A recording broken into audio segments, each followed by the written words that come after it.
నమస్తే, welcome to పురా local. మాజీ మంత్రి బీఆర్ఎస్ వర్కింగ్ ప్రెసిడెంట్ కేటీఆర్కి ఈడీ నోటీసులు జారీ చేసింది. అలాగే మాజీ ఐఏఎస్ అధికారి హెచ్ఎండిఏ మాజీ చీఫ్ ఇంజనీర్ బిఎల్ఎన్ రెడ్డి కూడా ఈడీ నోటీసులు జారీ చేసింది. కేటీఆర్ని 7వ తారీఖు విచారణకు హాజరు కావాలని, వారితో పాటు మాజీ ఐఏఎస్ అధికారి అరవింద్ కుమార్, హెచ్ఎండిఏ మాజీ చీఫ్ ఇంజనీర్ బిఎల్ఎన్ రెడ్డిని కూడా జనవరి 2-3 తేదీల్లో విచారణకు హాజరు కావాలని ఈడీ నోటీసులు జారీ చేసింది. ఫార్ములా ఈ కార్ రేస్ ఫిబ్రవరి 2023 ఫిబ్రవరి హైదరాబాద్ నక్లెస్ రోడ్లో నిర్వహించబడింది. 4 సంవత్సరాలు గాను ఈ ఒప్పందం కుదుర్చుకుంది హెచ్ఎండిఏ ఫార్ములా ఈ ఆపరేషన్స్ అనే విదేశీ కంపెనీతో.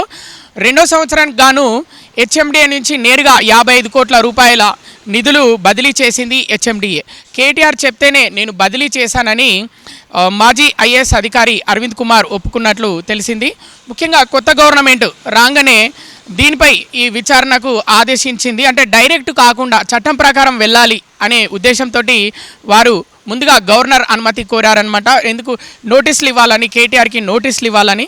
సో గవర్నర్ నుంచి అనుమతి లేక మొదటిగా సిఎస్కి వెళ్ళింది. సిఎస్ నుంచి తర్వాత ఏసీబీకి వెళ్ళింది.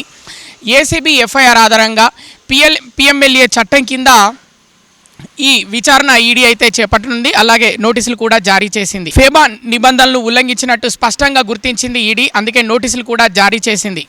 55 కోట్ల రూపాయలు ఏ టైంలో వీళ్ళు పంపించారంటే ఆ టైంలో ఎన్నికల కోడ్ ఉంది. అలాగే ఆర్థిక శాఖ అనుమతి లేకుండా, ముఖ్యంగా ఆర్బీఐ అనుమతి లేకుండా పౌండ్స్ రూపంలో 55 కోట్ల రూపాయలు విదేశీ కంపెనీ అయిన ఫార్ములా ఈ ఆపరేషన్స్కి అయితే చెల్లింపులు జరిగాయన్నమాట.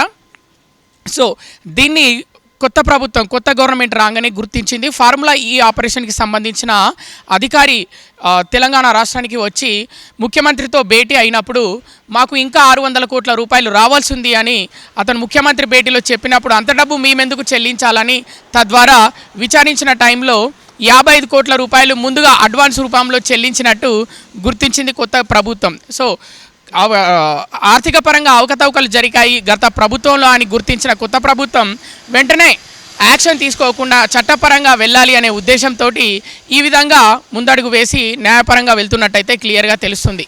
మరి 7వ తారీఖు కేటీఆర్ ఈడీ నోటీసుల ప్రకారం విచారణకు హాజరవుతారా లేదా? అలాగే 2-3వ తారీఖు సీనియర్ ఐఏఎస్ అధికారి అరవింద్ కుమార్, అలాగే మాజీ HMDA chief engineer BLN Reddy విచారణకు హాజరవుతారా లేదా అనే విషయం అయితే చూడాలి. ఎందుకంటే ఇది కక్షపూరితంగా జరుగుతుంది. దీంట్లో ఎలాంటి అవకతవకలు లేవని కేటీఆర్ అయితే 2-3 సార్లు ప్రెస్ మీట్ పెట్టి కూడా స్పష్టం చేశారు. ఇంకా 700 కోట్ల రూపాయల వరకు ప్రభుత్వానికే ఆదాయం వచ్చింది. మొత్తం 4 సంవత్సరాలకు గాను ఒప్పందం కుదుర్చుకుంటే 1 సంవత్సరం సక్సెస్ఫుల్గా రన్ చేశాము. ప్రపంచవ్యాప్తంగా హైదరాబాద్ కీర్తి, ముఖ్యంగా తెలంగాణ రాష్ట్రం యొక్క కీర్తి మేము ఇంకా దాన్ని అభివృద్ధి పరచాలి అనే ఉద్దేశంతో మేము ఫార్ములా ఈ కార్ రేస్ హైదరాబాద్లో నిర్వహించాము. కానీ దీంట్లో ఎలాంటి అవకతవకలు పాల్పడాలనే ఉద్దేశం అయితే మాకు లేదని కేటీఆర్ అయితే స్పష్టం చేశారు. చాలా కంపెనీలు దీంట్లో లాభం వచ్చినట్టయితే గుర్తించాయి, అవి ప్రచురించాయి కూడా అని ఆయన క్లియర్గా చెప్పాడు.